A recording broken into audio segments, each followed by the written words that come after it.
안녕하세요. 크리스천 영상학교로 여는 신목사입니다. 오늘은 지금 내가 무슨 짓을 하고 있지? 라는 제목을 한번 생각해 보도록 하겠습니다.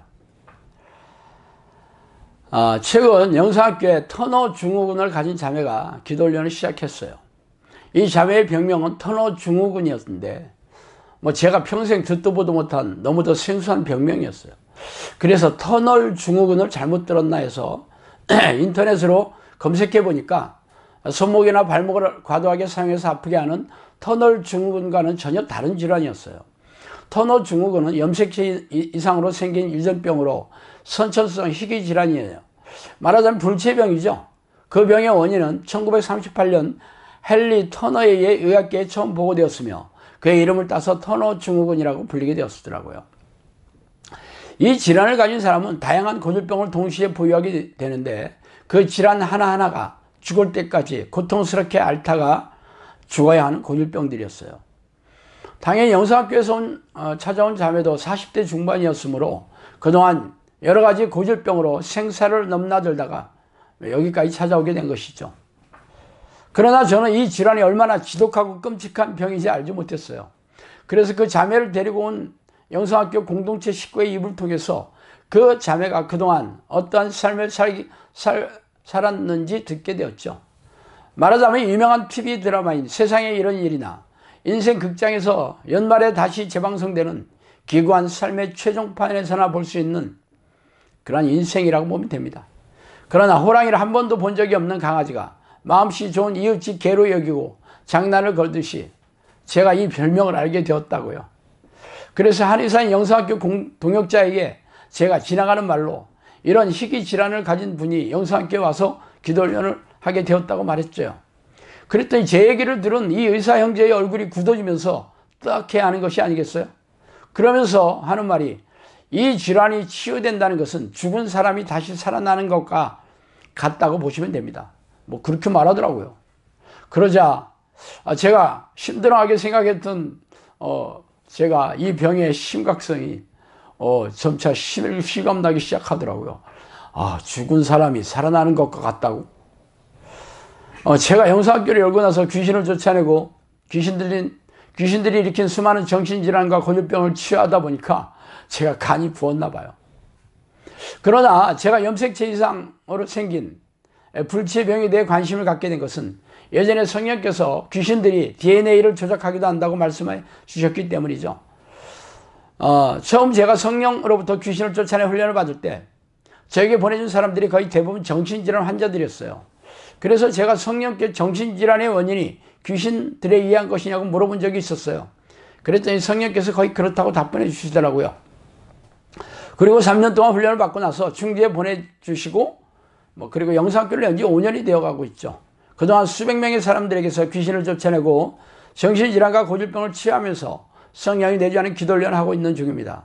그러나 DNA 이상으로 선천적 유전병 환자가 기도훈련을 시작한 적이 없었어요.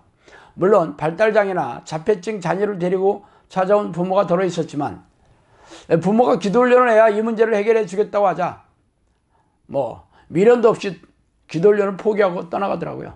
사실 부모의 기도가 하나님을 감동시켜서 자녀의 고질병을 치유하는 것은 영상학교에서 문제가 해결하는 가장 어려운 방식이에요. 가장 일반적인 방식은 문제를 가진 본인이 기도훈련을 하는 것이죠. 그러나 자각 능력이 없는 정신분열 환자이거나 분별력이 없는 어린이나 청소년을 둔 자녀를 둔 부모의 업소를 외면하지 못해서 차선적으로 제가 이런 제안을 했던 것이에요. 그래서 힘든 방식이긴 하지만 하나님의 자비하심을 바라고 기도훈련을 해오고 있는 중입니다. 그런데 이 터너 증후군을 가진 자매가 직접 기도훈련을 하겠다고 영상학교를 찾아왔으니 제가 지대한 관심을 가지게 된 게 당연한 일이 아니겠어요? 물론 이 환자가 스스로 찾아온 것은 아닙니다. 올케인 영상학교 공동체 식구의 간곡한 권유가 열매를 맺은 결과이기도 하죠. 그동안 집에서 몇 달 동안 기도훈련을 한 끝에 매주 영상학교에 찾아와서 기도훈련 하겠다고 결심했다고 합니다. 그런데 제가 고무적으로 생각하는 것은 그동안 집에서 기도하면서 18년 동안 앓고 있던 당뇨병이 깨끗하게 치유되었다는 것입니다. 아시다시피 고질적으로 앓고 있는 당뇨병이 완치되는 것은 거의 불가능한 일이죠. 그러나 그동안 영성학교에서는 고혈압이나 당뇨병이 치유되는 일은 흔한 일이었기 때문에 그리 놀라지는 않았지만 아주 고무적인 현상으로 받아들이게 됐죠. 어쨌든 본인이 열심히 기도하겠다고 결심했고 고질적인 당뇨병이 나은 것을 하나님이 관심을 갖고 지켜보고 있다고 해서 되는 일이었기에 희귀한 유전병이자 불치병인 과연 귀신들의 원인이라는 것을 귀신을 쫓아내는 축철 기도를 통해 치유가 되는 하나님의 능력을 확인해 보고 싶은 마음은 간절하죠. 물론 제가 의학적인 지식이나 임상 경험이 전혀 없는 자연인에 불과하므로 전문가인 의사가 바라보는 불치의 영역으로 알려진 유전병의 시각을 다룰 수밖에 없겠죠. 그러나 성령의 능력이 거의 나타나지 않은 이 암울한 시대에 잠든 영혼을 깨우려면 하나님의 놀라운 기적이 일어나야 합니다. 물론 그동안 영성학교에서 일어난 기적들도 놀랍기는 합니다. 그러나 죽은 사람이 살아나고 안진뱅이가 일어나는 기적은 없었기에 그동안의 기적으로 두 눈으로 기적의 광경을 목격한 영성학교 식구들이나 인정할 뿐이죠. 그러나 이 자매의 질환은 원인이 알려진 것도 100년이 채 되지 않는 정도로 기이하고 비밀스러운 질환입니다. 그러므로 이 질환이 치유된다면 영성학교의 의사 형제의 말처럼 죽은 자가 살아난 것과 진배없을 정도로 입이 떡 벌어지는 기적일 것입니다.